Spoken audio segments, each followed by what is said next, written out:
வேதம் சொல்லுகிறது, நீங்கள் மன மகிழ்ச்சியாய் இருங்கள், அப்பொழுது அவர் உங்களுடைய இருதயத்தின் வேண்டுதல்களை தேவன் நிறைவேற்றுவார். ஹல்லேலூயா. ஒருவேளை நாங்கள் அப்படி அழுகிற மாதிரி துக்கமுகமாக நாங்கள் இருந்தால் தேவனுக்கு பிரியமில்லை. எனவே உற்சாகமுள்ள ஆவியை தேவன் விரும்புகிறவராக இருக்கிறார். எத்தனை பேர் சொல்றீங்க ஹல்லேலூயா? பக்கத்தில் இருக்க சொல்லுங்க, பிரதர் கொஞ்சம் சிஸ்டர் உற்சாகமாக இருங்க. ஆமென், ஆமென், ஆமென், ஆமென்.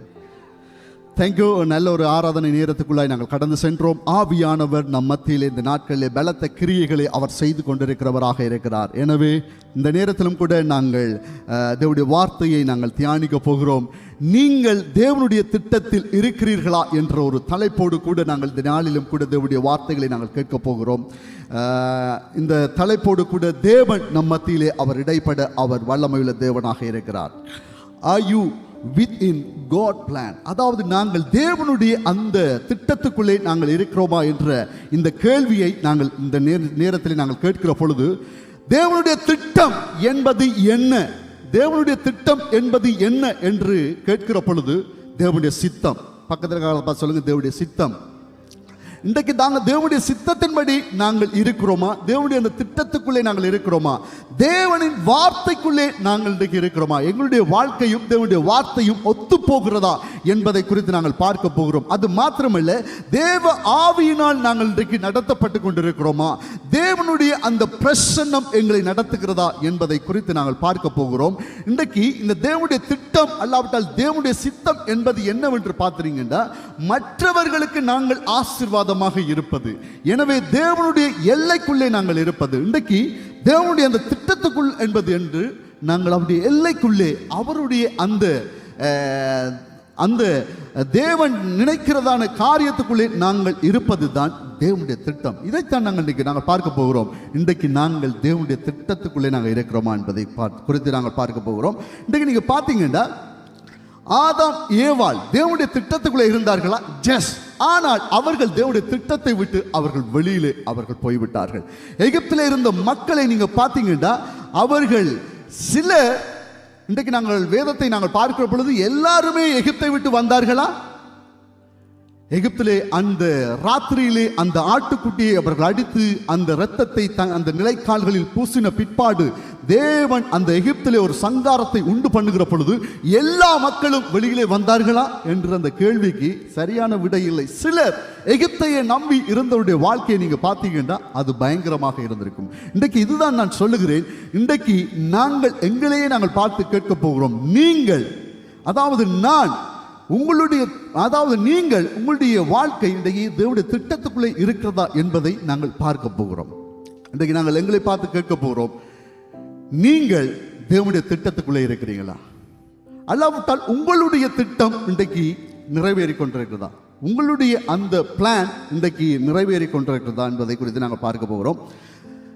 எது தேவனுடைய திட்டம், இங்கே கவனிங்க, எது தேவனுடைய திட்டம் என்பதை குறித்து நாங்கள் பார்க்க போகிறோம். எனவே ஒருவேளை நீங்கள் தேவனுடைய அந்த திட்டத்துக்குள்ளே அவருடைய எல்லைக்குள்ளே நீங்கள் இல்லாவிட்டால் இன்றைக்கு இந்த பிரசங்கத்துக்கு பிற்பாடு நீங்கள் அவருடைய எல்லைக்குள்ளே நீங்கள் வரப்போறீங்க. ஹல்லேலூயா, ஹல்லேலூயா, ஹல்லேலூயா. எனவே நாங்கள் அவருடைய எல்லைக்குள்ளே நாங்கள் வரப்போகிறோம். எனவே தேவனுடைய திட்டத்துக்குள்ளே நாங்கள் இன்றைக்கு நாங்கள் வரப்போகிறோம். நாங்கள் அடுத்த ஸ்லைடில் நாங்கள் பார்க்கலாம் என்னென்ன விஷயம் இருக்குன்னு நீங்கள் பார்க்கலாம். இந்த ஆசாரிப்பு கூடாரம், இதை நீங்கள் நிறைய பேர் கேள்விப்பட்டிருப்பீங்க. இந்த ஸ்லைட்டுக்கு அடுத்த முதல்ல இருக்குன்னு நினைக்கிறேன். ஓகே ஓகே இந்த ஆசாரிப்பு கூடாரத்தை நீங்க பார்த்தீங்கன்னா, இது ஒரு நடமாடும் ஒரு சபை, அல்லாவிட்டால் ஒரு டெம்பிள்.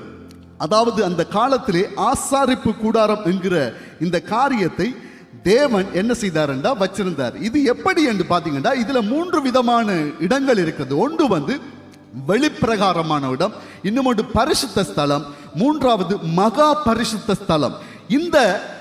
இந்த ஆசாரிப்பு கூடாரத்தை நீங்க பார்த்தீங்கன்னா, இது அவர்களுக்கு பாதுகாப்பான ஒரு காரியமாக இருந்தது. எப்படி என்று பார்த்தீங்கன்னா, இந்த இஸ்ரவேல் கோத்திரம் 12 கோத்திரங்களாக இருந்தார்கள். அவர்கள் ஒவ்வொருவரும் நீங்க பார்த்தீங்கன்னா 3 கோத்திரங்களாக 4 பக்கமும் இந்த ஆசாரிப்பு கூடாரத்தை சுற்றி இருந்தார்கள். இதனால என்ன நடந்ததுன்னு பார்த்தீங்கன்னா, தேவனுடைய அந்த தொடர்பு அவர்களுக்குள்ளே இருந்தது. தேவனுடைய அந்த எல்லைக்குள்ளே அவர்கள் இருந்ததுனால அவர்களை தீமை அணுகாமல் தேவன் பாதுகாத்தார். எப்படி என்று பார்த்தீங்கன்னா, ஒரு சம்பவத்தை நான் உங்களுக்கு சொல்லிக் கொடுக்கிறேன், காண்பித்து கொடுக்கிறேன். ஒரு நாள் இந்த பிலேயாம் என்கிறதான ஒரு தீர்க்கதரிசி வந்து ஒரு ராஜா என்ன செய்கிறார், பாலாக் என்கிற அந்த ராஜா வந்து சொல்லுகிறார், நீ வந்து தேவனுடைய மனுஷனாக இருக்கிறாய், தேவனுடைய தீர்க்கதரிசியாக இருக்கிறாய், நீ சொன்னதெல்லாம் நடக்கிறது, ஒரு காரியத்தை செய்ய வேண்டும், நீ வந்து இந்த இஸ்ரவேல் மக்களை சபித்தால் அவர்கள் நாசமாய் போய் விடுவார்கள் என்று சொல்லுகிற பொழுது இந்த பிலேயாம் வந்து இஸ்ரவேல் மக்களை சபிக்கிறான். ஆனால் அவனுடைய வாயில வந்தது எதென்று பார்த்தீங்கன்னா, பிளஸிங், ஆசீர்வாதத்தின் வார்த்தைகள் வந்தது. எப்படி என்று பார்த்தீங்கன்னா, தேவன் அந்த தீர்க்கதரிசியுடைய வாயிலே தேவன் அந்த ஆசீர்வாதத்தின் வார்த்தைகளை போட்டிருந்தார். இன்றைக்கு நீங்க பார்த்தீங்கன்னா, நாங்களும் இன்றைக்கு ஆசாரிப்பு கூடாரமாகிய தேவனுடைய பிரசன்னத்துக்குள்ளே நாங்கள் இருக்கிற பொழுது எங்களுக்கு விரோதமாய் எழும்புகிற எல்லா காரியங்களையும் தேவன் தவிடுபடியாக்கி போடுவார். ஹல்லேலூயா, ஹல்லேலூயா. எனவே இந்த ஆசாரிப்பு கூடாரம் இருந்ததுனால இஸ்ரவேல் மக்கள் மத்தியிலே பெரிய ஒரு ஆசீர்வாதம், ஒரு பிளஸிங் இருந்ததை நாங்கள் பார்க்கலாம். அடுத்த ஸ்லைட்ல நீங்க பார்த்தீங்கன்னா, அதாவது இந்த தேவனுடைய அந்த எல்லை அவருடைய திட்டத்துக்குள்ளே நாங்கள் இருக்கிற பொழுது என்ன நடக்கும் என்றா, முதலாவது அழிவில இருந்து நம்மை பாதுகாப்பார். எல்லாரும் சொல்லுவோமா, அழிவில இருந்து தேவன் நம்மை பாதுகாப்பார். எல்லாரும் சேர்ந்து சொல்லுவோமா, அழிவில இருந்து தேவன் நம்மை பாதுகாப்பார். இரண்டாவது, வாக்குத்தத்தம் பண்ணினதை தேவன் எங்களுடைய கண்கள் காண செய்வார். சொல்லுவோமா, ஹல்லேலூயா. மூன்றாவது, எதிரிகளை தேவன் நிர்மூலமாக்குவார். நீங்கள் உலகத்திற்கு ஒளியாக நீங்க மாற்றப்படுவீங்க. இந்த விஷயத்தை நாங்கள் வேகமாக நாங்கள் பார்க்க போகிறோம். எனவே தேவனுடைய திட்டம் என்பது அவருடைய பிரசன்னம், அவர் எங்களை நடத்துகிற இந்த காரியங்களாக இருக்கிறது. எனவே நீங்க பார்த்தீங்கன்னா, இந்த ஆசாரிப்பு கூடாரம் எப்படி இருக்குதுன்னு பார்த்தீங்கன்னா, புதிய ஏற்பாட்டுக்கு வருகிற பொழுது நீங்க பார்க்கலாம். புதிய ஏற்பாட்டில் தேவன் இதற்கான அர்த்தங்களை எப்படி அவர் கொண்டு வருகிறார் என்றால், ஆசாரிப்பு கூடாரம் என்பது இயேசு கிறிஸ்துவையும் அவரது ஊழியத்தையும் குறிக்கிற ஒரு புதிய ஏற்பாட்டின் காரியமாக இருக்கிறது. அதே மாதிரி நீங்க இந்த ஆசாரிப்பு கூடாரத்தின் வாசல்களை நீங்க பார்த்தீங்கன்னா, இதனுடைய அர்த்தம் எல்லாருமே அதற்குள்ளே வர முடியும் என்பதை குறிக்கிறது. மூன்றாவது பார்த்தீங்கன்னா, பலிகளை அவர்கள் செலுத்தினார்கள். இயேசு கிறிஸ்து எங்களுக்காக தம்மையே அவர் ஒப்பு கொடுத்ததை நாங்கள் இங்கே பார்க்கிறோம். அது மட்டுமல்ல, மகா பரிசுத்த ஸ்தலத்துக்குள்ளே தேவன் இன்றைக்கு எங்களை வர அவர் விரும்புகிறவராக இருக்கிறார். எனவே ஏற்கனவே இருந்தது வெளிப்பிரகாரத்தில் இருந்த மக்கள், அவர்கள் பரிசுத்த ஸ்தலத்துக்குள்ளே வர முடியாது. ஏனென்றால் அவர்கள் அந்நியர்கள். ஒருவேளை யூதர்கள் அல்லாத புறஜாதிகள் அந்த பரிசுத்த ஸ்தலத்துக்குள்ளே வர முடியாது. ஒருவேளை நீங்க ஜூதர்களாக இருந்தால் ஒருவேளை நீங்க பரிசுத்த ஸ்தலத்துக்குள்ளே வரலாம். ஆனால் இந்த மகா பரிசுத்த ஸ்தலத்துக்குள்ளே போக முடியாது. ஆசாரியர்கள் மட்டும் வருஷத்துல ஒரு தடவை மட்டும் போக முடியும். ஒருவேளை அவர் கூட திரும்பி வருவாரான்ற நம்பிக்கை இல்லாமல் இருந்த அந்த மகா பரிசுத்த ஸ்தலத்தின் அந்த திரைச்சிலையை தேவன் இரண்டாக கிழித்து இன்றைக்கு எங்களை அந்த ஸ்தலத்துக்குள்ளே போகும்படியாக மாத்திரமல்ல, தேவனை அங்கே இருந்து நாங்கள் அவரோடு கூட பேசுகிற அந்த அனுபவத்தை தேவன் இன்றைக்கு எங்களுக்கு கொடுத்திருக்கிறார். எனவே இந்த மகா பரிசுத்த ஸ்தலத்துக்குள்ளே நீங்கள் வந்தீங்கன்னா, உங்களுக்குள்ள சில மாற்றங்கள், சில அற்புதங்களை தேவன் அவர் செய்ய வல்லமை உள்ள தேவனாக இருக்கிறார். ஆமென். கைகளை தட்டி தேவனுடைய நாமத்தை மகிமைப்படுத்துவோமா?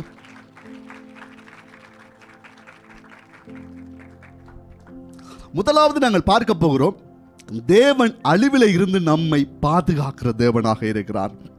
எப்படி என்று பார்த்தீங்கன்னா, இந்த உலகத்தை தேவன் சிருஷ்டித்த பிற்பாடு 6ஆம் அதிகாரத்துக்கு, ஆதியாகமம் ஜெனிசிஸ் 6க்கு நாங்கள் வருகிற பொழுது அங்கே மனிதர்கள் எப்படி இருந்தார்கள் என்று வேதம் சொல்லுகிறது என்றால், 6வது அதிகாரம் 1வது வசனம் சொல்லுகிறது, மனுஷர் பூமியின் மேல் பெருக துவங்கி அவர்களுக்குள்ளே குமாரத்திகள் பிறந்தபோது தேவகுமாரர் மனுஷ குமாரத்திகளை அதிக சௌந்தரியம் உள்ளவர்கள் என்று கண்டு அவர்களோடு தங்களுடைய பெண்களை தெரிந்து கொண்டார்கள். அப்பொழுது கர்த்தர், என் ஆவி என்றென்றைக்கும் மனுஷனோட போராடுவது இல்லை, அவன் மாம்சம் தானே, அவன் இருக்க போகிற நாட்கள் 120 வருஷம் என்றார். அந்த நாட்களிலே ராட்சதர்கள் பூமியிலே இருந்தார்கள். பின்பு தேவகுமாரர்கள் மனுஷ குமாரத்திகளோடு கூட அவர்கள் விவாகம் செய்து கொண்டார்கள், திருமணம் செய்து கொண்டார்கள். இதற்கு பிற்பாடு நீங்க பார்த்தீங்கன்னா, 5வது வசனத்திலே சொல்லப்பட்டிருக்கிறது, மனுஷருடைய அக்கிரமம் பூமியிலே பெருகினது என்றும் அவன் இருதயத்தின் நினைவுகளும் தோற்றங்கள் எல்லாம் நித்தமும் பொல்லாததென்று கர்த்தர் கண்டு தாம் பூமியிலே மனுஷனை உண்டாக்குனதற்காக கர்த்தர் மனஸ்தாபப்பட்டார். நீங்க பாத்தீங்கன்னா 6வது அதிகாரத்திலே கர்த்தர் மனஸ்தாபப்படுகிறார். 7வது அதிகாரத்திலே ஒரு காரியத்தை தேவன் செய்கிறார். நோவா என்கிற ஒரு மனிதனை அவர் சந்திக்கிறார். அந்த நோவா மூலமாக ஒரு பேழையை தேவன் உண்டு பண்ண சொல்லுகிறார். பேழையை உண்டு பண்ணின பிற்பாடு ஒரு காரியம் நடக்கிறது. இந்த பேழை உருவாக்கப்படுகிற பொழுதே நோவா சொல்லுகிறான், இப்படி ஒரு பெரிய ஒரு அழிவு வரப்போகிறது, நாட்டிலே தேசத்திலே ஒரு பெரிய அழிவு வரப்போகிறது, அதிலிருந்து நீங்கள் பாதுகாக்கப்பட வேண்டுமா, நீங்க எல்லாரும் இந்த பேழைக்குள்ள நீங்க வந்துடுங்க. இந்த பேழைக்குள்ள நீங்க வந்தீங்கடா தேவன் உங்களை விடுவிப்பார், பாதுகாப்பார். ஆனா இந்த மக்கள் என்ன செய்தார்கள் என்றா, நோவாவுக்கு கொஞ்சம் மெண்டல் ஆயிட்டு, இவருக்கு வயசாயிட்டு, அதனால இவர் இந்த காரியத்தை செய்கிறார் என்று சொல்லி நோவாவுடைய வார்த்தைகளை அவர்கள் அலட்சியம் பண்ணுகிறார்கள். ஆனால் நீங்க பாத்தீங்கன்னா 7ஆம் அதிகாரம் 21வது வசனத்துக்கு வருகிற பொழுது தேவன் சொன்னபடியே மிருகங்கள் எல்லாம் கீழ்ப்படிந்தது, ஆனால் மனிதர்கள் கீழ்ப்படியவில்லை. ஆனால் நோவாவுடைய குடும்பம், நோவா, அவனுடைய மனைவி, அவனுடைய 3 பிள்ளைகளுடைய மனைவிமார் அந்த பேழைக்குள்ளே அவர்கள் உள்ளுக்கு என்டராகிறாங்க. அதுக்கு பிற்பாடு வேதம் சொல்லுகிறது 40 நாளளவும் பயங்கர மழை பெய்தது. இந்த மழையினாலே இந்த செய்யப்பட்ட இந்த பேழை என்ன செய்தா மிதக்க ஆரம்பித்தது. எனவே மற்ற மக்கள் எல்லாரும் என்ன செய்தார்கள், தத்தளிக்கப்பட்டார்கள். நீங்க அந்த ஸ்லைடில் நீங்க பார்க்கலாம். நோவா அந்த பேழையை அவன் கட்டின பொழுது அதற்குள்ளே எல்லா மக்களும் வரவில்லை. ஆனால் மக்கள் என்ன செய்தார்கள், முரட்டாட்டம் பண்ணினார்கள். மக்கள் அவனுடைய வார்த்தைகளை கேட்கவில்லை. ஆனால் வேதம் சொல்லுகிறது, லட்சக்கணக்கான மக்கள் இருந்த இடத்திலே 6-8 பேர் மாத்திரம், 7 பேர் மாத்திரம், அதாவது நோவா, அவனுடைய மனைவி, அவனுடைய பிள்ளைகளுடைய மனைவி, எனவே இவர்கள் மாத்திரம் அந்த இடத்திலே அவர்கள் காக்கப்பட்டார்கள். இங்கே நான் என்ன சொல்ல வருகிறேன் என்றால், அதிகமான மக்கள் இருந்த இடத்திலே நீங்க பார்த்தீங்கன்னா வெறும் 3, 6, அங்கால 2, 8 பேர் மாத்திரமே அன்று காக்கப்பட்டார்கள். 8 பேர் மாத்திரமே அந்த வசனத்துக்கு அவர்கள் செவி கொடுத்தார்கள். வேதம் சொல்லுகிறது, மனுஷர் முதல் மிருகங்கள், ஊரும் பிராணிகள், ஆகாயத்து பறவைகள் பரியந்தம் பூமியுமே இருந்த சகல உயிரினங்களும் வஸ்துக்கள் யாவும் அழிந்து போய்விட்டது. தேவன் அதை நிக்கிரகம் பண்ணினார். ஆனால் நோவாவோ அவனுடைய குடும்பமோ அங்கே பாதுகாக்கப்பட்டது. இது சாதாரண ஒரு விஷயம் இல்லை. இயேசு இந்த உலகத்துக்கு வந்த பிற்பாடு மத்தேயு 24ஆம் அதிகாரம் 37வது வசனத்தில் சொல்லுகிறார், நோவாவின் காலத்தில் எப்படி நடந்ததோ அப்படியே மனுஷகுமாரன் வரும் காலத்திலும் நடக்கும்.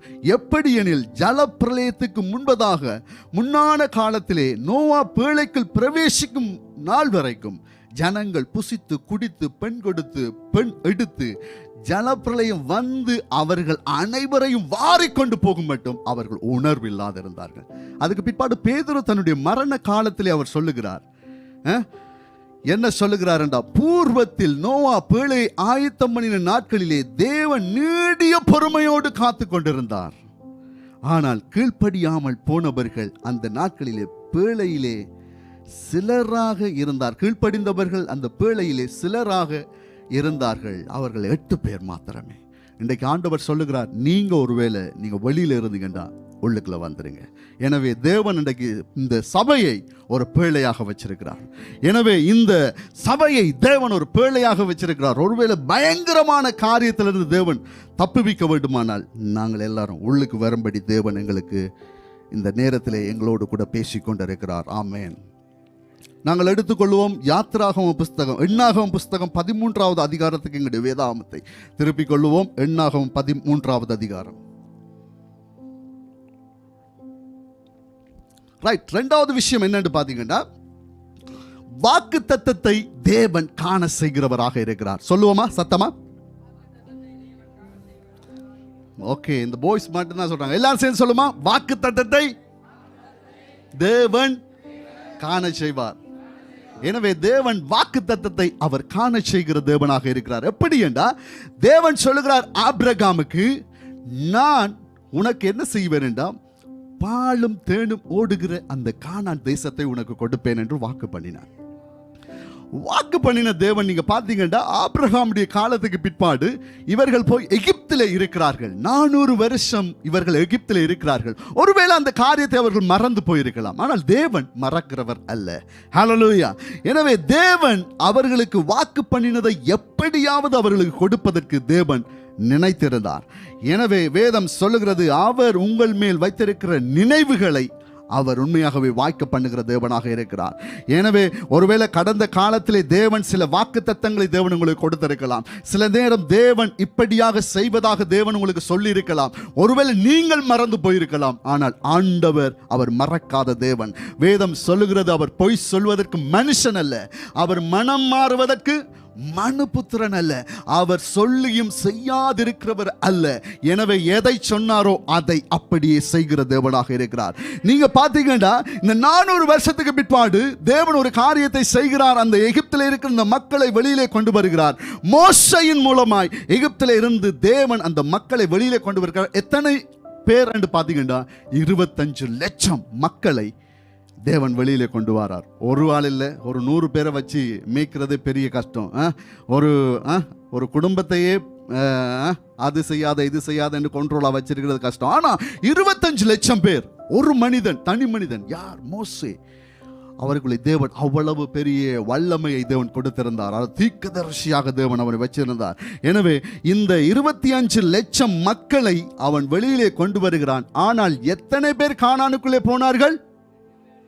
2 பேர் மாத்திரம்தான் போனார். நீங்க பாத்தீங்கன்னா அடுத்த ஜெனரேஷன் தான் உள்ளுக்கு போகுது. 20 வயதுக்கு உட்பட்ட மக்கள் தான் இந்த கானானை சுதந்தரிக்கிறார்கள். ஆண்டவர் வாக்கு பண்ணினார், எல்லாருக்கும் வாக்கு பண்ணுகிறார். ஆனால் போனது எத்தனை பேர்?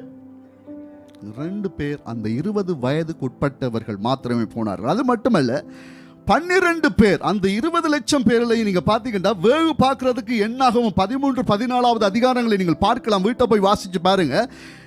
12 பேர்களை தேவன் தெரிவு செய்கிறார். இந்த மோசே தெரிவு செய்கிறான் தேவன் சொன்ன மாதிரி. ஆனால் நீங்க பாத்தீங்கன்னா அதுல 2 பேர் மாத்திரம்தான் சரியாக தங்களுடைய வேலைகளை செய்தார்கள். யாரு? ஜோஷுவாவும் காலேபும் மாத்திரமே. மற்றவர்கள் வந்து சொன்னார்கள், ஐயோ அந்த மக்கள் பெரிய ராட்சதர்கள், அவர்களுக்கு முன்பதாக நாங்கள் வெட்டுக்கிளிகளை போல இருக்கிறோம், அவர்கள் எங்களை அடித்து நொறுக்கி எங்களை அழித்து விடுவார்கள், எனவே நாங்கள் அங்கே நினைச்சு பார்க்க கூடாது, அங்க முடியாது என்று சொன்னார்கள். அங்கே ஏத்தியர், கானானியர், பெர்சியர் என்று சொல்லி அந்த 7 ஜாதிகள், அந்நிய ஜாதிகள் இருக்கிறார்கள், அவர்களோடு நாங்கள் யுத்தம் பண்ண முடியாது, எனவே நாங்கள் இங்கே செட்டில் ஆகிறோம் என்று சொன்னார்கள். ஆனால் ஜோசுவாவும் காலேபும் சொல்லுகிறார்கள், இல்லை, அவர்களை நாங்கள் முறியடிப்போம், எப்படியாவது நாங்கள் அவர்களை முறியடிப்போம், ஏனென்றால் தேவன் நம்மோடு கூட இருக்கிறார். எனவே நீங்க பாத்தீங்கன்னா தேவன் அந்த இடத்திலே எக்கச்சக்கமான அந்த 20 லட்சம் பேர், 25 லட்சம் மக்களை தேவன் தெரிந்திருந்தாலும் அங்கே போனது நீங்க பாத்தீங்கன்னா 20 வயதுக்கு உட்பட்ட அந்த ஜெனரேஷனும் இந்த பழையால் யாரென்று பாத்தீங்கன்னா அந்த யோசுவாவும் காலேபு மாத்திரமே அங்கே போனார்கள். எனவே இந்த காலை வேளையிலே நான் உங்களுக்கு சொல்லுகிறேன், ஆண்டவர் சொல்லுகிற காரியம், தேவன் உங்களுக்காக வைத்திருக்கிற ஆசீர்வாதத்தை நீங்க சுதந்தரிப்பீங்க. சொல்லுங்க, கையை பிடிச்சு மற்றாக்களை எல்லாவற்றா சொல்லுங்க, அவங்கள பார்த்து, தேவன் உங்களுக்காக வச்சிருக்கிற ஆசீர்வாதத்தை நீங்க சுதந்தரிப்பீர்கள். சொல்லுங்க, தேவன் உண்மையாகவே அதை உங்களுடைய வாயின் அறிக்கைகளை தேவன் நிறைவேற்றுவார். ஹல்லேலூயா, ஹல்லேலூயா. ஒருவேளை நீங்க சொல்லலாம், ஓ எங்களுடைய வாழ்க்கை இவ்வளவுதான், என்னுடைய படிப்பு இவ்வளவுதான், என்னுடைய வேலை இவ்வளவுதான், தேவன் இவ்வளவுதான் எங்களை வச்சிருக்கிறாரு, எங்களுக்கு ஒரு சொந்த வீடு இல்லாம நாங்க செத்து போக போறோம். இல்ல, தேவன் உங்களுக்கு வாக்கு பண்ணுகிறாரா, தேவன் அதை நிறைவேற்ற அவர் வல்லமை உள்ள தேவனாக இருக்கிறார். ஹல்லேலூயா. கைகளை தட்டி தேவனுடைய நாமத்தை நாங்கள் மகிமைப்படுத்துவோமா? ஹல்லேலூயா, ஹல்லேலூயா, ஹல்லேலூயா. வெளிப்படுத்தல் 21ஆம் அதிகாரம் 7வது வசனம் சொல்லுகிறது, ஜெயம் கொள்ளுகிறவன் எல்லாவற்றையும் சுதந்தரித்து கொள்ளுவான், நான் அவன் தேவனாய் இருப்பேன், அவன் என் குமாரனாய் இருப்பான். யாரெல்லாம் சுதந்தரிக்க மாட்டார்கள் என்று நீங்க பாத்தீங்கன்னா, பயப்படுகிறவர்கள், அவிசுவாசிகள், அருவருப்பானவர்களும், கொலை பாதகரும், விபச்சாரக்காரரும், சூனியக்காரரும், விக்கிரக ஆராதனைக்காரரும், பொய்யர் அனைவரும் 2ஆம் மரணமாகிய அக்கினியும் கந்தகம் எரிகிற கடலிலே அவர்கள் பங்கடைவார்கள். எனவே வெளிப்படுத்தலே ஆண்டவர் சொல்லுகிறார், இரக்கமும் மனதுருக்கமும் அன்பும் நீடிய சாந்தமும் பொறுமையும் உள்ள தெய்வம் சொல்லுகிறார். என்ன சொல்லுகிறார் என்றா, ஏய் நீ ஜெயம் கொள்ளுகிற பொழுது எல்லாவற்றையும் சுதந்தரித்துக் கொள்வாய். எப்படி ஜெயம் கொள்ளுவாய்? இந்த உலகத்திலே இருக்கிறதான காரியங்கள், இந்த இஸ்ரவேல் மக்கள் ஏன் அந்த கானானுக்குள்ளே போக முடியவில்லை என்று நீங்க பாத்தீங்கன்னா, முறுமுறுப்பு, கசகசப்பு, அதாவது ஒருவர் மேல ஒருவர் எரிச்சல், பொறாமைகள், அவர்களுக்குள்ளே இருந்ததான காரியங்கள். அது மாத்திரமல்ல, ஒரு கொஞ்ச நேரம் சாப்பாடு லேட் ஆகினாலே அவருடைய முகம் மாறி போகிறது. மோசைக்கு விரோதமாய் கற்களை எடுக்கிறார்கள். அவர்களுக்குள்ளே விக்கிரகங்களை அவர்கள் உண்டு பண்ணி ஆராதிக்கிறார்கள். இவைகளை பார்த்த தேவன் பார்க்கிறார், ஓ இவர்கள் சரி வராது, இவர்களுக்கு இந்த ஆசீர்வாதத்தை கொடுக்க முடியாது என்று சொல்லி அவர்கள் அநேகர் அந்த வனாந்திரத்திலே சுத்தி சுத்தி சுத்தி சுத்தி அவர்கள் மாண்டு போனார்கள். ஆனால் இங்கே வெளிப்படுத்தலுக்கு வருகிற பொழுது இயேசு சொல்லுகிறார், ஜெயம் கொள்ளுகிறவன் எல்லாவற்றையும் சுதந்தரித்துக் கொள்வான். ஹல்லேலூயா. கைகளை தட்டி தேவனுடைய நாமத்தை மகிமைப்படுத்துவோமா? எனவே இந்த காலை வேளையில் இந்த சத்தத்தை கேட்கிற என் அருமை ஜனமே, தேவனுடைய பார்வையிலே நீங்கள் ஜெயம் எடுக்க வேண்டுமானால் நீங்கள் இந்த நாட்களிலே தேவனுடைய இந்த எல்லைக்குள்ளே நீங்கள் வந்துருங்க. அவர் உங்களுக்கு வாக்கு பண்ணின காரியத்தை சுதந்தரிக்கும்படியாக, ஒருவேளை உங்களை அந்த எல்லையில இருந்து, அந்த திட்டத்தில இருந்து உங்களை மலும் கடிக்கிற காரியங்கள், அவிசுவாசத்தை உண்டு பண்ணுகிற காரியங்கள், பொறாமைகளை ஏற்படுத்துகிற காரியங்கள், இப்படியான நபர்களை விட்டு நீங்க விலகிருங்க. நீங்க தேவனை நோக்கி மட்டும் நீங்க பார்த்து ஓடுங்க. இன்றைக்கு என்ன பிரச்சனைடா, நாங்க அந்த விசுவாசி, இந்த போதகர், இந்த பாஸ்டர், இந்த லீடர், இவங்களை நாங்க பார்த்துட்டு அப்படியே ஓடுறதுனால இன்றைக்கு நாங்க வழி மாறி ஓடுகிறோம். ஆனால் தேவனுடைய முகத்தை, இயேசுடைய முகத்தை மாத்திரம் நோக்கி பார்த்து ஓடுகிற பொழுது தேவன் அங்கே ஒரு வெற்றியை தேவனுங்களுக்கு கொடுக்கிறவராக இருக்கிறார். கைகளை தட்டி தேவனுடைய நாமத்தை மகிமைப்படுத்தலாம். ஆமென், ஆமென், ஹல்லேலூயா. மூன்றாவது நாங்கள் வேகமாக பார்க்கலாம். மூன்றாவது விஷயம் நீங்க பாத்தீங்கன்னா, எதிரிகளை ஆண்டவர் எங்களுக்காக நிர்மூலமாக்குவார். ஹல்லேலூயா. பக்கத்துல பார்த்து சொல்லுங்க, எதிரிகளை தேவன் எங்களுக்காக நிர்மூலமாக்குவார். மனைவியை கணவனை பார்த்து சொல்லிடாதீங்க அப்படி. ஹல்லேலூயா. ஆமென். அம்மா அப்பாவை பார்த்து சொல்லிடாதீங்க. எனவே தேவன் உங்களுக்கு விரோதமாக இருக்கிற எதிரிகள் யாரென்று பார்த்தீங்கன்னா, எங்களுக்கு கண்ணுக்கு புலப்படாத சில காரியங்கள். ஒருவேளை நாங்கள் நினைக்கிறோம், இந்த நபர் தான் எனக்கு விரோதமாய் காரியங்களை செய்கிறார், இவரை முதல்ல போட்டு தள்ளிடணும், இவரை தூக்கிடணும் என்று நாங்கள் நினைக்கிறோம். இல்லை, அவருக்கு பின்னணியில் இருந்து காரியங்களை பிசாசு இன்றைக்கு செய்து கொண்டிருக்கிறார். இதைத்தான் நாங்கள் பார்க்கிறோம். எபேசியருக்கு பவுல் எழுதுகிற பொழுது சொல்லுகிறார், நாங்கள் மாமிசத்தோடும் இரத்தத்தோடும் நாங்கள் என்ன செய்யக்கூடாது, சண்டை எடுப்பது ஒரு பிரயோஜனம் இல்லை. அது அப்படியே முதல்ல அப்பாவும் ஃப்ரெண்ட்ஸும் சண்டை பிடிப்பான், பிறகு வருகிற ஜெனரேஷன் அப்படியே அவர்கள் அந்த காரியத்துக்குள்ளே போவார்கள். நீங்கள் பார்த்தீங்கன்னா, அந்த பழைய காலத்தில் இப்பயும் இருக்கு, கிராமங்களுக்குள்ளே சண்டை, ரெண்டு குழு இருப்பாங்க. அந்த கிராமத்து மக்கள் இன்னும் ஒரு மாதிரி இருப்பாங்க, இந்த கிராமத்து மக்கள் ஏதோ ஒரு சின்ன பிரச்சனை, தண்ணி பிரச்சனை, எல்லாவிட்டால் ஏதோ ஒரு பிரச்சனை, அவன் இந்த பிள்ளையோட பேசுகிறான், எல்லாவிட்டால் அந்த பிள்ளையோட பேசுகிறான்னு சொல்லி இந்த சண்டை எப்படி முடியுமென்று பார்த்தீங்கன்னா அப்படியே நீண்டு கொண்டே போகும். ஒரு நாள் பசாரில் பார்த்து ஒரு ஆள் அடிக்கிறது, பிறகு அவரை இன்னொரு நாள் கண்டு எங்கேயோ கண்டு அடிக்கிறது, இப்படியே இந்த சண்டைகள் போய்கொண்டே இருக்கும். ஆனால் இங்கே பவுல் எங்களுக்கு சொல்லிக் கொடுக்கிற காரியம், உங்களுக்கு இந்த மாமிசத்தோடு இருக்கிற ஆளுங்களோட சண்டை இல்லை, எங்களுக்கு இந்த வான மண்டலங்களில் இருந்து கிரியை செய்கிற பொல்லாத ஆவிகளோடு எங்களுக்கு ஒரு யுத்தம் இருக்கிறது. ஹல்லேலூயா, ஹல்லேலூயா, ஹல்லேலூயா. இதுக்குத்தான் நாங்கள் என்ன செய்ய வேண்டும் என்றால், நாங்கள் போர் வீரர்களாக மாற வேண்டும். எனவே சத்தியம் என்கிற கச்சை, எனவே மார்க்கவசம் என்கிற காரியங்கள், எனவே விசுவாசம் என்கிற கேடயம், எனவே இரட்சண்யம் என்ற தலைச்சீரா, எனவே ஆவியின் பட்டயமாகிய இந்த வேத வசனங்கள், இவைகள் எங்களுக்குள்ளே இருக்கிற பொழுது என்ன நடக்கும் என்றால், நாங்கள் ஒரு போர் வீரர்களாக மாறுகிறோம். இந்த உலகத்தோடு போர் செய்கிறவர்களாக அல்ல, மாறாக நாங்கள் பிசாசுடைய அந்தரங்கங்களை நாங்கள் தகர்க்கிறவர்களாக நாங்கள் மாறுகிறோம். ஆனால் இங்கே நான் நியாயாதிபதிகளில் ஒரு விஷயத்தை உங்களுக்கு நான் காண்பித்துக் கொடுக்க விரும்புகிறேன். எப்படி என்றால், கிதியோன் என்கிற ஒரு மனிதனை தேவன் சந்திக்கிறார். எப்படி என்றால், நீங்க பார்த்தீங்கன்னா அந்த காலத்திலே இந்த பெலிஸ்தியர்கள், அதே மாதிரி அம்மோனியர்கள், இவர்கள் வந்து என்ன செய்தார்கள் என்றால், இஸ்ரவேல் மக்களை அவர்கள் கொடுமைப்படுத்தி கொண்டிருந்தார்கள். நன்றாக வயல்கள் எல்லாம் நன்றாக அறுவடைக்கு தயாராக இருக்கிற பொழுது, ஓகே நாளைக்கு நாங்கள் அறுவடையை துவங்கலாம் என்று அவர்கள் யோசித்துக் கொண்டிருக்கிற பொழுது, அந்த ராத்திரியிலே இவர்கள் பெலிஸ்திய படைகளாக அவர்கள் வந்து அவைகளை நாசம் பண்ணிவிட்டு போய்விடுவார்கள். இவர்களால் முடியல, இவர்கள் ஏற்கனவே நாங்கள் நொந்து போய் இருக்கிறோம் அசீரியர்களால், பாபிலோனியர்களால். அது மாத்திரமல்ல, ஏதோ ஒரு காரியத்தை நிமித்தமாய், கடவுளுக்கு விரோதமாய் செய்த காரியங்கள் நிமித்தமாய் ஒரே சாபமாக இருக்கிறது. இதை விட நீங்க பாத்தீங்கன்னா இந்த பெலிஸ்தியர்களுடைய படைகள், இந்த அம்மோனியருடைய படைகள் வந்து என்ன செய்தண்டா, இந்த இஸ்ரவேல் தேசத்தை பாழாக்கி கொண்டிருக்கிறது. இவர்களும் பார்க்கிறார்கள், முயற்சி செய்கிறார்கள், ஒன்று முடியல. ஆனா ஒரு நாள் என்ன செய்கிறான்டா, கிதியோன் என்கிறவன் என்ன செய்கிறான்டா, இந்த கோதுமை மணிகளை என்ன செய்கிறான்டா, இந்த திராட்சை ரசம் புளிகிற ஆலைக்கு பக்கத்தில் கொண்டு வந்து கொஞ்சம் தந்திரமா வேலைகளை செய்கிறார். எப்படியாவது இந்த பெலிஸ்தியுடைய கைகளில் இருந்து இந்த தானியத்தை நான் பாதுகாத்துக் கொள்ள வேண்டும், இந்த அறுவடையை பாதுகாத்துக் கொள்ள வேண்டும் என்பதற்காக அவர் என்ன செய்கிறார்டா, அந்த திராட்சை ரசம் புளிகிறதான இந்த ஆலை கிட்ட கொண்டு வந்து இவர் என்ன போராடித்துக் கொண்டிருக்கிறார். ஆனால் ஒரு நாள் தேவனுடைய சத்தம் கிதியோனுக்கு கேட்கிறது, கிதியோனே பராக்கிரமசாலியே, கர்த்தர் உன்னோடு இருக்கிறார். ஹல்லேலூயா. இவர் சோர்ந்து போய் பலகீனப்பட்டு, இவரே ஒரு பயந்த ஒரு மனுஷன், இவரை பார்த்து ஆண்டவர் சொல்லுகிறார், பராக்கிரமசாலியே, கர்த்தர் உன்னோடு இருக்கிறார். கிதியோன் என்ன சொல்லியிருப்பார், சும்மா இந்த புளுடாலாம் விடாதீங்க, சும்மா இதெல்லாம் பேச்சுக்கு, இவ்வளவு நாள் நடக்கிற சம்பவம் ஒன்றுமே உங்களுக்கு தெரியாத மாதிரி இருக்கிறீங்க, நீங்க வந்து சொல்றீங்க பராக்கிரமசாலி என்று. ஆண்டவர் சொல்ற, இல்ல, உன் மூலமாக நான் என்ன செய்ய போறேன்டா, இந்த மீதியாவுடைய கைகளில் இருந்து இந்த தேசத்தை நான் பாதுகாக்க போகிறேன், நான் விடுவிக்க போகிறேன். நீங்க பாத்தீங்கன்னா நியாயாதிபதிகள் 7ஆம் அதிகாரம் 1வது வசனம், நியாயாதிபதிகள் 7:1.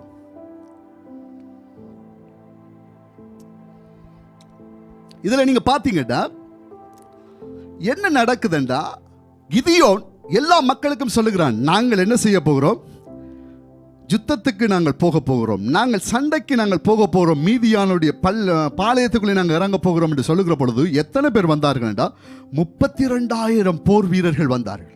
32,000. ஆனால் அவர்களை நீங்க பாத்தீங்கன்னா, அவர்களுக்குள்ளே நீங்க பாத்தீங்கன்னா மீதியானியர், அமிலேக்கியர், கிழக்கத்தைய புத்திரர்கள், அதாவது 3 ராஜ்யத்தினுடைய படைகள் அங்கே இருக்கிறார்கள், எக்கச்சக்கமான மக்கள். ஆனால் இவர்கள் 32,000 பேர் இருக்கிறார்கள். ஆனால் ராணுவ பலம் இவர்களுக்கு பத்தாது, ஏண்டா இவர்களை மேற்கொள்ள முடியாது. ஆனா ஆண்டவர் சொல்லுகிறார், நீ இந்த சோல்ஜர்ஸ் எல்லாருக்கும் ஒரு அனௌன்ஸ்மெண்ட் கொடு. என்ன அனௌன்ஸ்மெண்டா, பயப்படுகிறவனும் திகிலும் பயமும் உள்ளவன் இப்பொழுதே ஓடி போக கடவன். என்ன நீங்க பாத்தீங்கன்னா எத்தனை பேர் போயிருப்பாங்க, 22,000 பேர் அந்த இடத்தை விட்டு கலர்றாங்க. சோல்ஜர்ஸ், அவர்கள் பயத்தோடு இருந்தவர்கள். அப்பொழுது ஆண்டவர் சொல்லுகிறார், இல்லை, இன்னும் ஆட்களை குறைக்க வேண்டும். ஏனென்றால் இவர்களை இவ்வளவு பேரையும் 10,000 பேர் மிஞ்சிட்டாங்க, 10,000 பீப்புள் இருக்கிறார்கள். அவர்களை பார்த்து சொல்லுகிறார், ஆண்டவர் சொல்லுகிறார், இவ்வளவு பேரும் அதிகமானவர்கள், இன்னும் ஆளுங்களை குறைக்கணும். ஏனென்றா ஒருவேளை நீங்க போய் ஜெயிச்சிட்டீங்கன்னா நீங்க சொல்லுவீங்க, எங்களுடைய ராணுவ பலத்தால தான், எங்களுடைய இந்த ஆயுதங்களால தான் நாங்கள் மேற்கொண்டோம். அதனால என்ன செய்யண்டா, இவர்களை நதிக்கு கொண்டு போய் இவர்களை தண்ணி குடிக்கவை என்று சொல்லுகிறார். நாங்கள் அந்த வசனத்தை வாசிக்க கேட்போமா? ஒரு வாசிக்கிறீங்களா? முடியுமா? ஓகே, 3வது வசனத்தை வாசியுங்கள். நியாயாதிபதி 7:3. ஆகையால் பயமும் திகிலும் உள்ளவன் எவனோ அவன் திரும்பி கிலேயாத் மலைகளிலிருந்து விரைவாய் ஓடி போக கடவன் என்று நீ ஜனங்களின் செவிகள் கேட்க பிரசித்தப்படுத்து என்றார். அப்பொழுது ஜனத்தில் 20,000 பேர் திரும்பி போய்விட்டார்கள், 10,000 பேர் மீதியாய் இருந்தார்கள். 4வது வசனம். கர்த்தர் கீதியோனை நோக்கி, ஜனங்கள் இன்னும் அதிகம், அவர்களை தண்ணீரண்டைக்கு இறங்கி போக பண்ணு, அங்கே அவர்களை பரிசித்து காட்டுவேன். உன்னோடே கூட வரலாம் என்று நான் யாரை குறிக்கிறேனோ அவன் உன்னோடே கூட வரக்கடவன், உன்னோடே கூட வரலாகாது என்று நான் யாரை குறிக்கிறேனோ அவன் உன்னோடே கூட வராதிருக்க கடவன் என்றார். 5வது வசனத்தை வாசிங்க. அப்படியே அவன் ஜனங்களை தண்ணீரண்டைக்கு இறங்கி போக பண்ணினான். அப்பொழுது கர்த்தர் கீதியோனை நோக்கி, தண்ணீரை ஒரு நாய் நக்கும் பிரகாரமாக அதை தன் நாவினாலே நக்குகிறவன் எவனோ அவனை தனியேயும், குடிக்கிறதற்கு முழங்கால் குடிக்கிறவன் எவனோ அவனை தனியையும் நிறுத்து என்றார். ஓகே, போதும். இங்கே நீங்கள் பார்த்தீங்கன்னா ஆண்டவர் ஒரு சிஸ்டத்தை கொண்டு வரார். தண்ணி குடிக்கிற பொழுது அவர்களை சூஸ் பண்ணுவார், யார் நல்லா குடிக்கணும். ஆனால் இதில் பார்க்குற பொழுது வேடிக்கையான ஒரு விஷயம், தண்ணி கூட குடிக்க தெரியாத ஆளுங்க தண்ணி கூட ஒழுங்காக குடிக்கிறேன். முழங்கால இருந்து தண்ணி குடிக்கிறாள் நல்லதா நீங்கள் சொல்லுங்கள், அல்லாவிட்டால் நாக்கால நக்கி குடிக்கிறாங்க நல்லதா? யாருக்கு அறிவு கூட? முழங்கால் ஊண்டி இப்படி குடிக்கவும் நிறைய குடிக்கலாம், நாய் மாதிரி நக்கி குடிக்கிறாங்க குறைவு. ஆனால் என்ன இதில் அர்த்தம்ண்டா, தண்ணி கூட குடிக்க தெரியாதவங்களை கொண்டு நான் பெரிய காரியத்தை செய்வேன். ஹல்லேலூயா, ஹல்லேலூயா. ஒருவேளை எங்களால் முடியாது, என்னால் அது செய்ய முடியாது, எனக்கு அவ்வளோ டேலண்ட் இல்லை, எனக்கு இது அவ்வளோ படிப்பில்லை, ஆனால் தேவனால் முடியும். ஹல்லேலூயா. கொஞ்சம் பேரை கொண்டாகிலும் அதிக பேரை கொண்டாகிலும் தேவனால் ரட்சிப்பை ஏற்படுத்த முடியும். ஹல்லேலூயா. இங்கே நீங்கள் பார்த்தீங்கன்னா இந்த நக்கி குடிச்ச ஆளுங்க எத்தனை பேருன்னு பார்த்தீங்கன்னா 300 பேர். 300 பேர்.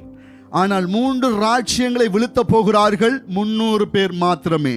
ஆனால் தேவன் ஒரு காரியத்தை செய்கிறார். என்ன காரியம் என்றா, மீதி அந்த கிதியோன் பயந்து போயிட்டான். ஐயோ இது முடியாது, ஏற்கனவே நாங்கள் நொந்து போயிருக்கிறோம், 300 பேரை கொண்டு போய் திருப்பி அடி வாங்குறதா என்று சொல்லி அவர் கலங்கி போயிருக்க பொழுது ஆண்டவர் அந்த ராத்திரியில் ஒரு காரியத்தை செய்கிறார். நீ என்ன செய்யண்டா, மீதியானுடைய பாளையத்துக்குள்ளே இறங்கி போகணும்னா சும்மா போய் நீ பார் என்று சொல்லுகிற பொழுது அங்கே தேவன் மீதியானியருக்கு ஒரு சொப்பனத்தை கொடுக்கிறார். ஒரு வார் கோதுமை அப்பம் அப்படியே உருண்டு வந்து அவருடைய கூடாரங்களை தகர்க்கிற பொழுது ஒரு சேவகன் பார்த்து சொல்லுகிறான் மற்ற சேவகனை, கிதியோனுடைய பட்டயம். ஹல்லேலூயா, இது கிதியோனுடைய பட்டயம். இந்த வேர்ட்ஸை தான் கிதியோன் வச்சிருந்தாரு.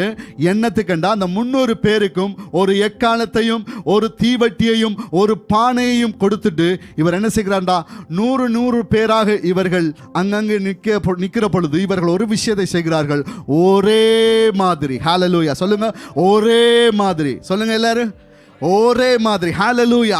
இந்த ஒரு மனத்தை தான் தேவன் விரும்புகிறவராய் இருக்கிறார். எனவே 22,000 பேர் 32,000 பேர் எதுவும் அசைக்க போறதில்லை. ஆனால் 1 2 3 பேர் இருக்கிற இடத்திலே தேவன் பெரிய காரியங்களை செய்கிறவராக இருக்கிறார். ஹல்லேலூயா. எனவே அந்த ஒரு மனதின் ஆவி அவர்களுக்குள்ளே வந்தது. ஒரே மாதிரி அவர்கள் எக்காலங்களை ஊதுகிறார்கள், ஒரே மாதிரி அவர்கள் பானைகளை உடைத்துக் கொண்டு அந்த தீவட்டிகளை பிடித்துக் கொண்டு ஒரு வார்த்தையை சொல்லுகிறார்கள், கிதியோனுடைய பட்டயம், கர்த்தருடைய பட்டயம். ஹல்லேலூயா, ஹல்லேலூயா. கிதியோனுடைய பட்டயம், கர்த்தருடைய பட்டயம் என்று சொன்ன பொழுது அங்கே இருந்த மீதியானியர் அமிலேக்கியர் கிழக்கத்தைய புத்திரருக்குள்ளே ஒரு கலகம் உண்டாகிவிட்டது. அவர்கள் ஒருவரை ஒருவர் வெட்டி சாய்த்து அவர்கள் மாண்டு போனார்கள். எனவே பெரிய ஒரு ரட்சிப்பை தேவன் அங்கே உண்டு பண்ணி கொடுத்தார். ஹல்லேலூயா. கைகளை தட்டி தேவனுடைய நாமத்தை மகிமைப்படுத்துவோமா? எனவே இந்த காலத்திலே ஒருவேளை உங்களை அழிக்கிறதான பிசாசுடைய கிரியைகள், ஒருவேளை உங்களுடைய குடும்பத்துக்குள்ளே பிரிவினைகளை ஏற்படுத்துகிற காரியங்கள், வறுமை தரித்திரங்களை உண்டு பண்ணிக்கொண்டு உங்களால் யோசிக்க முடியாதபடிக்கு, உங்களுடைய பிள்ளைகள் செழிக்க முடியாதபடிக்கு, முன்னேற முடியாதபடிக்கு பிசாசு இன்றைக்கு எதிரியாகிய பிசாசானவன் இன்றைக்கு எவனை விழுங்கலாம், எந்த குடும்பத்தை பிரிக்கலாம், எந்த காரியத்தை எந்த சபையை பிரிக்கலாம், எந்த லீடர்ஸை விழுத்தலாம் என்று சொல்லி அவன் வகை தேடி கொண்டிருக்கிறான். ஆனால் ஆண்டவர் எங்களுக்கு இன்றைக்கு ஒரு காரியத்தை சொல்கிறார், ஒரு மனமாக இருக்கிற பொழுது நீங்கள் பெரிய காரியங்களை சாதிக்க முடியும். ஹல்லேலூயா, ஹல்லேலூயா. நீங்கள் ஒரு மனமாக இருக்கிற பொழுது, நீங்கள் குடும்பமாக ஜெபிக்கிற பொழுது, நீங்கள் சபையாக ஜெபிக்கிற பொழுது, நீங்கள் ஊழியர்களாக நீங்கள் ஒரு மனமாக இருக்கிற பொழுது தேவன் அசைவை ஏற்படுத்துகிறவராக இருக்கிறார். ஹல்லேலூயா, ஹல்லேலூயா. எனவே இந்த காலத்திலே நாங்கள் அசைவை காணுகிற காலங்கள். எனவே இந்த எல்லைக்குள்ளே நாங்கள் வர வேண்டும். எனவே நாங்கள் இந்த காலத்திலே தேவன் அசைவாடுகிற இந்த என்வாய்மெண்டை நாங்கள் தேட வேண்டும். தேவன் யார் மூலமாய் தேவன் ஒரு காரியத்தை செய்கிறார் என்று அவரோடு நாங்கள் இணைகிறவர்களாக இருக்கிற பொழுது தேவன் காரியங்களை செய்கிறார். அதுதான் தேவனுடைய திட்டமாக இருக்கிறது. இறுதியாக ஒரு காரியத்தை பார்த்து நாங்கள் கடந்து செல்லலாம். 4வது காரியம், அந்த 4வது ஸ்லைட்டை நீங்கள் போடலாம். எனவே நாங்கள் உலகத்திற்கு ஒளியாக நாங்கள் மாற முடியும் தேவனுடைய திட்டத்துக்குள்ளே இருக்கிற பொழுது, தேவனுடைய அந்த சரௌண்டிங்குள்ளே நாங்கள் வருகிற பொழுது நாங்கள் உலகத்திற்கு ஒளியாக, பூமிக்கு உப்பாக தேவன் எங்களை மாற்ற அவர் வல்லமையுள்ள தேவனாக இருக்கிறார். ஹல்லேலூயா, ஹல்லேலூயா. நீங்க பார்த்தீங்கன்னா இயேசு 5000 பேரை ஒரு முறை சந்திக்கிறார். அதிலே பார்க்கிறோம் 5000 புருஷர்கள். அப்படி என்றால் அதிலே 10,000, 15,000, 20,000 மக்கள் கூட அந்த இடத்துல இருந்திருக்கலாம். ஆனால் இன்னொரு முறை அவர் 4,000 பேரை தேவன் சந்திக்கிறார். அது மட்டுமல்ல, அவர் அந்த கலிலேயா முழுவதும், சமாரியாவிலே, அந்த இடங்கள் முழுவதும் சுற்றி திரிகிற பொழுது எக்கச்சக்கமான மக்கள் வந்தார்கள். மத்தேயு சொல்லுகிறது, திரளான மக்கள் அவரை சூழ்ந்து கொண்டார்கள். ஆனால் இயேசு அதில் 12 பேரை மாத்திரமே தெரிவு செய்தார். ஹல்லேலூயா. 12 பேரை மாத்திரமே அவர் தெரிவு செய்கிறார். பேதுருவை தெரிவு செய்கிறார், அந்திரேயாவை தெரிவு செய்கிறார், யாக்கோப்பை தெரிவு செய்கிறார், ஜோவானை தெரிவு செய்கிறார், பிலிப்புவை அவர் தெரிவு செய்கிறார், பர்த்தலேமியை தெரிவு செய்கிறார், தோமாவை தெரிவு செய்கிறார், மத்தேயுவை அவர் தெரிவு செய்கிறார். அதே மாதிரி நீங்க பார்த்தீங்கன்னா யாக்கோப்பை தேவன் தெரிவு செய்கிறார். அதே மாதிரி ததேயு என்ற பெயருடையதான லெபேயுவை அவர் அங்கே சந்திக்கிறார். இன்னும் ஒரு கானானியனாகிய சீமோனை அவர் சந்திக்கிறார். யூதாஸ் காரியோத்தை தேவன் சந்திக்கிறார். 12 பேர். ஆனால் ஆயிரக்கணக்கான மக்களை தேவன் சந்தித்தார். ஆயிரக்கணக்கான மக்கள் சாப்பிட்றதுக்கு வந்தாங்க. ஆயிரக்கணக்கான மக்கள் அவரிடத்தில் உபதேசத்தை கேட்க வந்தார்கள், அவருடைய நல்ல வார்த்தைகளை கேட்க வந்தார்கள், சுகமடைய வந்தார்கள். ஆனால் அதில் 12 பேரை மாத்திரம் தெரிவு செய்தார். அந்த 12 பேர்லையும் பார்த்தீங்கன்னா 3 பேரை தான் தன்னோடு வச்சிருந்தார். அவர்கள் யார் என்று நீங்க பார்த்தீங்கன்னா பேதுரு, ஜோவான், ஜாக்கோப்பு, இவர்களை மாத்திரமே வைத்திருந்தார். நீங்கள் பார்க்கலாம், இந்த ஜாவீரு என்கிறதான ஒரு ஆலய தலைவனுடைய மகள் இறந்து போய்விட்டான். அப்பொழுது அந்த வீட்டுக்குள்ளே அவர்கள் போகிற பொழுது அழுது கொண்டிருக்கிறார்கள். ஐயோ, என்னுடைய மகள் செத்து போய்விட்டாள், இந்த சின்ன வயதிலே செத்து போய்விட்டாள் என்று சொல்லி அவர்கள் ஒப்பாரி வைக்கிற பொழுது அவருடைய அப்பாவை கூட்டிட்டு போகையில், அவருடைய அம்மாவை கூட்டிட்டு போகையில் இந்த பேதுருவையும் யாக்கோப்பையும் ஜோவானையும் கூட்டிக் கொண்டு போய் அந்த வீட்டுக்குள்ளே அவர் சொல்லுகிறார், எழும்பு என்று சொன்ன பொழுது அந்த பிள்ளை எழும்பி விட்டது. என்னன்னு பார்த்தீங்கன்னா, இவர்களுக்குள்ளே ஒரு இணைப்பு இருந்தது. என்ன இணைப்புண்டா, அவர்கள் 3 பேரும் எதை யோசிக்கிறார்களோ அதே விஷயத்தை தான் இயேசுவும் யோசித்தார். ஹல்லேலூயா. மறுரூப மலை என்கிறதான மலைக்கு அதற்கு முன்பதில் நீங்க பார்த்தீங்கன்னா 8 நாளைக்கு முதல்ல பேதுரு இயேசுவை பார்த்து சொல்லுகிறார், நீர் சிலுவைக்கு போய் மரிக்க கூடாது. இயேசு சொல்லுகிறார், நான் சிலுவையிலே மரிக்க வேண்டும், 3ஆம் நாள் உயிரோடு எழும்ப வேண்டும், அதன் பிற்பாடு நான் பரலோகம் செல்ல வேண்டும், நீங்கள் சிதறடிக்கப்பட்டு போய்விடுவீர்கள். இதெல்லாம் சொல்லுகிற பொழுது பேதுரு இயேசுவை தனியாக அழைத்து கொண்டு போய் அவர் சொல்லுகிறார், இங்க வேற நீர் இப்படியெல்லாம் பேசக்கூடாது, பேசாம இருக்கணும், நாங்க உங்களோட இருக்கிறோம், யாரும் உங்களுக்கு மேல கை வைக்க முடியாது. அப்பொழுது இயேசு சொல்லுகிறார், அப்பாலே போ சாத்தானே என்று சொல்லி பேதுருவை பார்த்து அவர் சொன்ன பிற்பாடு 8 நாளைக்கு பிற்பாடு நீங்க பார்த்தீங்கன்னா பேதுருவையும் யாக்கோப்பையும் ஜோவானையும் அவர் மத்தேயு 17ஆம் அதிகாரத்தில் மறுரூப மலைக்கு கொண்டு போய் இயேசு தம்மை காண்பித்து கொடுக்கிறார். அங்கே மோசேயும் எலியாவும் இயேசுவோடு பேசுகிற அந்த காட்சியை இவர்கள் பார்க்கிறார்கள். 3வது கடைசி கட்டம், இயேசு சிலுவையிலே மரிக்க போவதற்கு முன்பதாக அந்த ராத்திரியிலே கெத்சமனே தோட்டத்திலே அவர் அழுது ஜெபிக்கிறார்.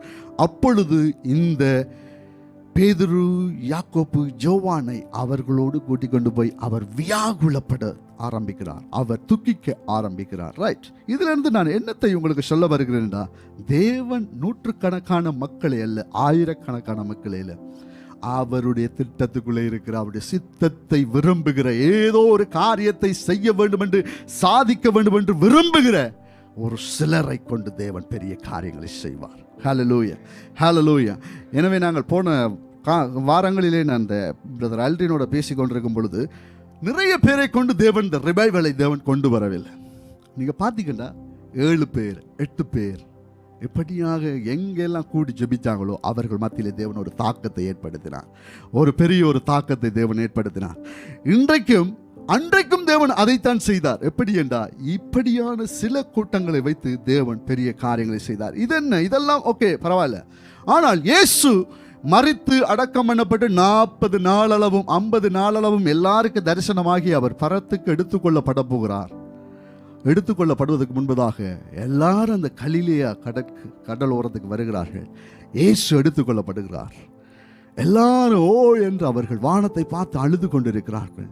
வேதம் சொல்லுகிறது 500 பேருக்கு அதிகமானவர்கள் அந்த இடத்துல இருந்தார்கள். அப்பொழுது வானத்திலிருந்து ஒரு சத்தம் வருகிறது, இவர் எப்படி எடுத்துக்கொள்ளப்பட்டாரோ அப்படியே திரும்பி வரப்போகிறார். இந்த சத்தத்தோடு கூட இயேசு ஒரு காரியத்தை சொல்லுகிறார், நீங்கள் போய் எருசலேமிலே காத்திருங்கள், எருசலேமிலே போய் காத்திருங்கள், பரிசுத்த ஆவியை நீங்கள் பெற்றுக்கொள்ள போகிறீர்கள். பெரிய ஒரு ரிவைவல் உண்டாக போகிறது, பெரிய ஒரு மாற்றம் உண்டாக போகிறது. நீங்கள் எல்லாரும் பரிசுத்த ஆவிக்காக அந்த எருசலேமிலே நீங்க காத்திருங்க. எனவே யோவேல் தீர்க்கதரிசி என்ன சொன்னாரோ, கடைசி நாட்களில் மாம்சமான யாவர் மேலும் என் ஆவியை ஊற்றுவேன், அவர்களுக்குள்ளே இருக்கிற குமாரர்கள் குமாரத்திகள் தீர்க்கதரிசனம் சொல்லுவார்கள், அவருடைய மூப்பர்கள் சொப்பனங்களை காண்பார்கள், ஊழியக்காரர் மேலும் ஊழியக்காரிகள் மேலும் அந்நாளில் என் அக்கினி ஊற்றுவேன் என்று சொன்ன தேவன் அதே மாதிரி அந்த இடத்துல நான் நினைச்சேன் 500 பேரும் போய் இருந்திருப்பாங்க. ஆனால் எண்ணி பார்க்கிற பொழுது 120 பேர் மாத்திரம் தான் இருந்தார்கள். ஹல்லேலூயா, ஹல்லேலூயா.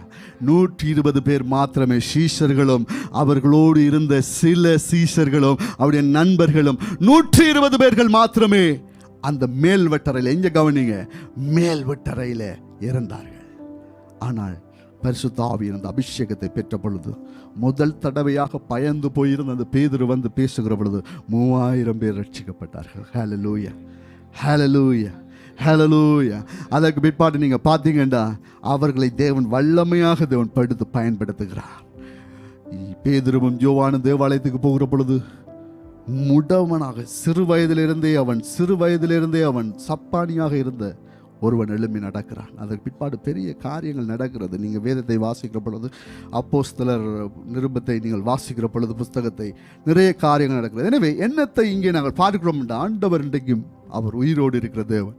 எங்களை அவர் உலகத்திற்கு ஒளியாக தேவன் எடுத்து பயன்படுத்துவார். ஹல்லேலூயா, ஹல்லேலூயா, ஹல்லேலூயா. எனவே ஆயிரக்கணக்கான மக்களில் 12 பேரை தெரிவு செய்தார். அதிலையும் ஒருத்தர் தட்டுப்பட்டு போயிட்டார். ஆனால் அதுக்கு பிற்பாடு தேவன் அவர்களை கொண்டு பெரிதான காரியங்களை செய்தார். தோமாவா இருக்கலாம், மார்க்குவா இருக்கலாம், மத்தேயுவா இருக்கலாம். ஒவ்வொரு சீஷர்களும் சில காரியங்களை அவர்கள் எழும்பி செய்தார்கள். எனவே அதே தேவன் இன்றைக்கும் உயிரோடு இருக்கிறவராக இருக்கிறார். ஹல்லேலூயா, ஹல்லேலூயா, ஹல்லேலூயா. எனவே அவருடைய திட்டத்துக்குள்ளே நாங்கள் வருவதற்கு நாங்கள் முயற்சிப்போம். எனவே நாங்கள் அந்த திட்டத்துக்களை வருகிற பொழுது தேவன் ஆட்டோமேட்டிக்காகவே எங்களுடைய குடும்பங்களை ஆசீர்வதிப்பார், உங்களுடைய குடும்பங்களை ஆசீர்வதிப்பார், உங்களுடைய தொழில்களை ஆசீர்வதிப்பார், உங்களுடைய காரியங்களை தேவன் ஆசீர்வதிப்பார். அதே நேரத்தில் தேவன் உங்களை கொண்டு மற்றவர்களை ஆசீர்வதிக்கும்படியாக தேவன் வல்லமையாக தேவன் உங்களை பயன்படுத்துகிற தேவனாக இருக்கிறார். ஆமென், ஹல்லேலூயா. எனவே முதலாவது நீங்கள் தேவனுடைய திட்டத்துக்களை நீங்கள் வந்தீங்கன்னா அழிவில் இருந்து நீங்கள் பாதுகாக்கப்படுவீங்க. ரெண்டாவது, தேவன் உங்களுக்கு வாக்கு பண்ணினதை அவர் செய்ய வல்லமையுள்ள தேவன். மூன்றாவது, எதிரிகளை அவர் நிர்மூலமாக்குவார். நாலாவது, நீங்க உலகத்திற்கு நீங்க ஒளியாக மாறுவீங்க. ஹல்லேலூயா, ஹல்லேலூயா. எல்லாரும் நாங்கள் எழுந்து நின்று இந்த நேரத்திலும் கூட கண்களை மூடி நாங்கள் ஆண்டவரை நோக்கி பார்ப்போமாக.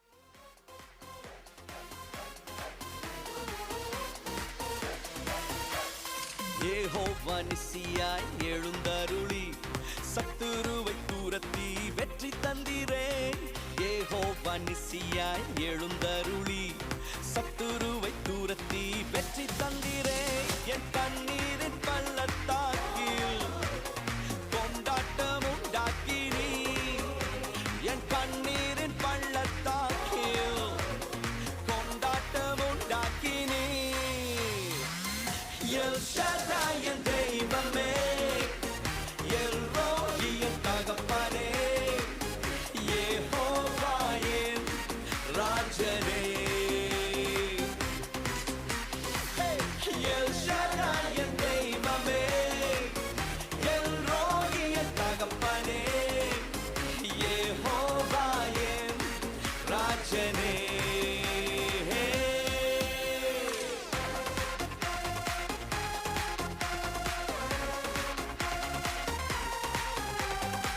Come on, let's praise.